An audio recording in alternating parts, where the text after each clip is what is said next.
What got you going in the fourth? Our defense.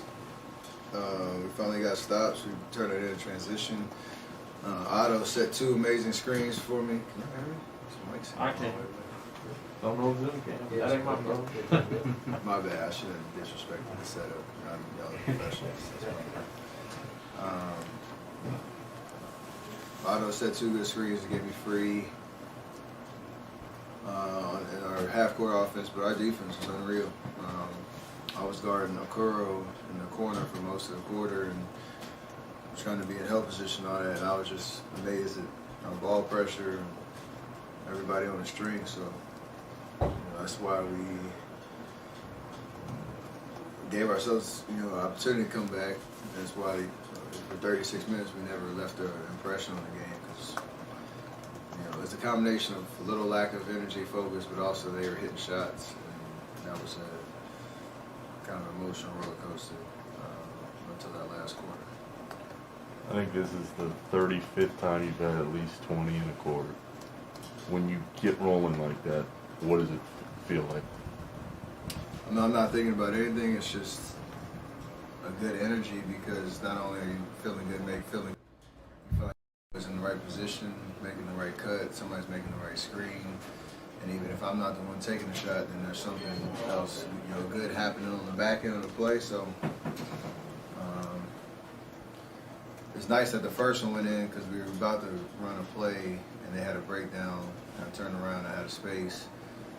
And that's one that's like, you're open, so you got to take it and make it. Then they start to kind of overcompensate a little bit, so you get a couple back cuts, you get a couple overreactions, but you got to make shots, obviously. So again, it was because of the flow. Like we can go shot for shot, and it becomes a lot harder because you're still not getting stops, but we were able to do both, and that's why you have a 36-8 quarter. It's kind of crazy. In previous years, you couldn't have played the whole fourth because that's just not how You said what? You couldn't have played the whole fourth because that's just not how the sub pattern was. This is a result of your new sub pattern. Are you embracing it more because of situations like tonight? I mean, yes and no. I'm just trying to be understanding that this is how it is right now. I'm trying to be efficient when I'm out there. And this is the first time I think we've had, I want to think about it first. Maybe the Atlanta game. It's like the first time where you have a stretch like that where you aren't ending a quarter. Actually, the end of the third quarter, I was out there, and we didn't have a lot of momentum. But in the beginning of the fourth, coach was like, if you do get it going, we are able to make adjustments and keep you out there. So I just try to obviously understand that that's the rotation for right now, and just be locked in on how I can be efficient. Would you say this is a benefit of it though? Of this, the way they've reconfigured it, where there's going to be force where maybe they can play you the whole 12. For sure, because I still didn't get over that magical 36 number. Magical. I'm sure you love that 36. In the fourth, could you feel them kind of wearing down? I was just noticing I was chasing you all around there in the fourth, and it seemed like he was having a difficult time trying to get through those screens. Yeah, I know they're on the back-to-back, but it's also part of how we play. You obviously don't want to be down 13 and have to have a quarter like that to win a game, but that's the way that we play, and obviously we're pretty good at wearing teams down on both ends of the floor, where you got to chase me around. A lot of screens, a lot of ball, body movement on offense, but then our defense obviously wearing on you as well. So that's why I was very I had the best vantage point of D-Lee, Juan, Otto, Belly getting us going to start, Draymond coming in and finishing off the job. But it was just wild just to watch our ball pressure and just that, turning up of the energy, going from 81 to 68 to the tie ball game in less than 3 minutes. It was pretty crazy. Is this the only place you still get booed in pregame? I didn't hear it. Why are you trying to kill my guy like that? You should hear it. No, I didn't hear it. I was in my own world. Maybe you're right. Well, I'll turn it the other side. What is it like now this week get an MVP chance in several different places that aren't Chase? I mean, I appreciate it. I don't think about it too much, but it is very reminiscent of like 14 through 18, where we had a lot of support and a big following showing up to road games and all of that. So you want to feed off of that and give them something to cheer about, throughout the game, or else they're just coming out and you got a bunch of Warrior mannequins just sitting down, just watching. So you want to give them something to actually get excited about, and that's what we did in there. What about Juan's night? I mean, he's been out of the rotation for last several games, and just seemed like he was an important part of that for him. Yeah, I told the NBC Bear post-game crew, I told him Coach said something to him at halftime and acknowledged that he has been out the rotation. He should be pissed off, deservedly so, because that's just the product of giving other guys opportunity, and he should be ready because we didn't have any energy in the first half.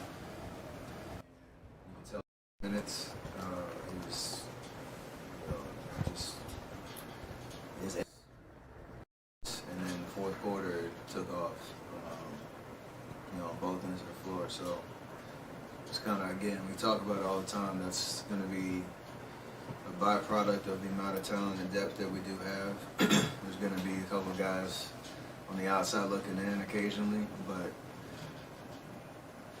if you do take what 2014-15 looked like throughout that year, like there were moments that everybody had a huge, part of what we did,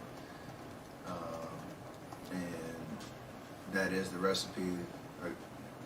It's the way that we have to go about it this year, and you have to be ready to play. So credit to him for staying locked, staying. Bad portion of the game for you guys, but going against Darius, somebody who's really coming into his own, being a third year. What were your impressions of playing against him? And it looked like he came out with a charge tonight. I told him it's clear he's gotten better. It's clear his game, he tried a lot more. So with the speed and his ball handling, you have to respect both, which opens up a lot more opportunities for him. And he played well. He's been playing well, and I know with Sexton out, he has a lot more opportunity, and he's showing what he's capable of as like the featured guard. Obviously, Rubio's been playing well, but they work off each other really well. So it's impressive. I talked about him last year. The guy is really impressive, just in general. His first couple of years, and he's taking another step in that right direction. You expect to play tomorrow?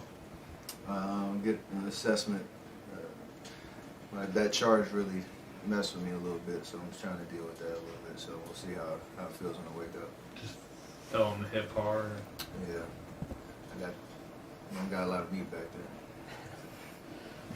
there. Two quick zooms real quick, Mark and then Michael. Go ahead, Mark. Hey, Steph, every year, obviously, MVP is an award you would love to have, but a lot of people are talking about your defense this year. Would making a defensive team be one of your goals this season? If you want to start that narrative for me, please, by all means. I will happily do my part to try to make you a profit, my man. So go ahead and put that out there. Write the article. Let's go. Let's freaking go. I got you. All right. Michael, last one. Hey, Steph.